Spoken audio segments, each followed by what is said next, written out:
Often we hear how progressive Canadian university and college campuses have become. Indeed, campuses now seem to be the ground zero for many of the culture wars.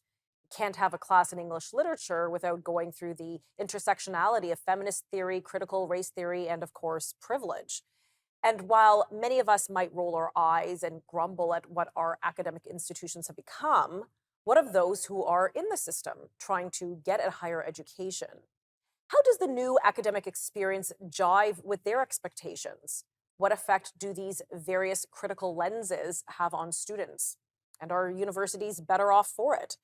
Well, joining me now to share his firsthand experience is Brock Eldon, professor at RMIT University in Hanoi and a Queen's University graduate. He has authored a three-part nonfiction novella published by the C2C Journal describing his experience titled Ground Zero in the Culture War. Brock, welcome to the show. Thanks for coming on. Thank you for having me, Tanya. Okay, so let's start with, my favorite question when I have an author on. What prompted you to write about your experience, to write this novella? The idea of writing about it came quite early on with the onset of how surreal this environment I had entered into was. From the very first day of class, being asked to introduce ourselves using our preferred pronouns,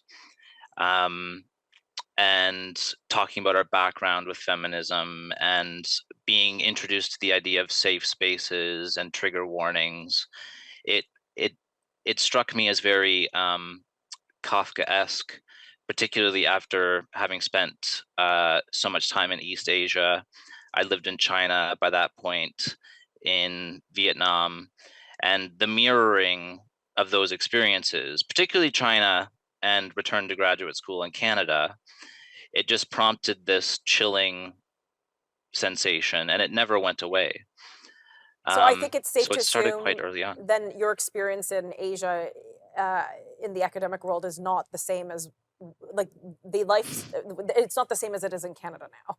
Things have changed. Uh, Absolutely not. Absolutely Wow, not. my Yeah. goodness.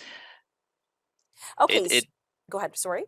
it took me it took me a day to realize that this was not what I'd done a BA. I'd gone to King's University College, a smaller Catholic college just off of Western University, and I felt I had an excellent liberal arts education there.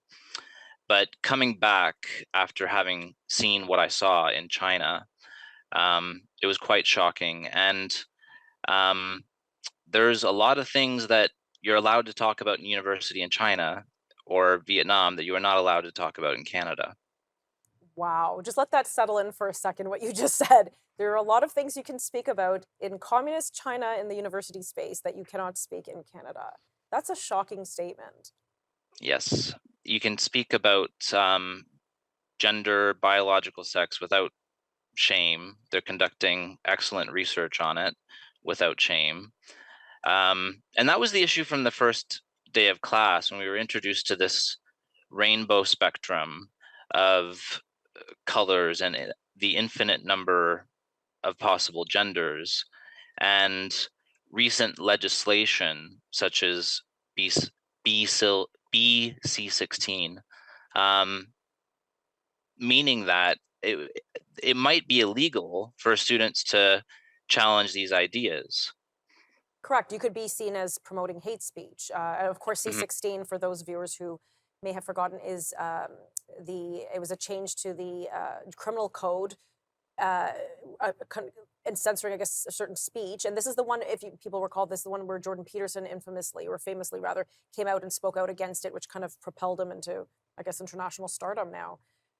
Mhm. Yes, it It has had a chilling effect. absolutely. My To not goodness. be able to talk about the most basic fundamental distinction in reality, um, and fearing as a young student. I think I was 24 at the time. And returning home, it was nightmarish and Okay. very disturbing. I'm going to pause you there. We have to cut to commercial, but we'll be right back.